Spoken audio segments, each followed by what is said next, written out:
সর্বশেষ টি-20 বিশ্বকাপ জয়ের পরপরই ফরম্যাটটি থেকে অবসর নিয়েছে রোহিত শর্মা, বিরাট কোহলি ও রবীন্দ্র জাদেজা। ভারতের তিন তারকা ক্রিকেটারের অবসরের ফায়দা আসন্ন সিরিজে পুরোপুরিভাবে তুলতে চায় শ্রীলঙ্কা, এমনটাই জানালেন লঙ্কান প্রধান কোচ সনাথ জয়সুরিয়া। টি-20 বিশ্বকাপের পর তিন ক্রিকেটার অবসর নেয়ায় সংক্ষিপ্ত ফরম্যাটে ভারত তাদের মিস করবে বলে জানান জয়সুরিয়া।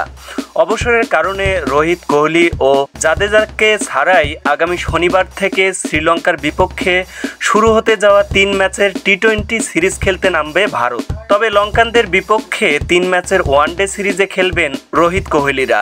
জয়সুরিয়া বলেন, রোহিত, কোহলি ও জাদেজার অনুপস্থিতিতে টি-20 সিরিজে সর্বোচ্চ সুবিধা নিতে হবে শ্রীলঙ্কাকে। ভারতের টি-20 অধিনায়ক হিসেবে দায়িত্ব পালন করবেন সূর্যকুমার যাদব, যার ডেপুটি হিসেবে কাজ করবেন শুভমান গিল।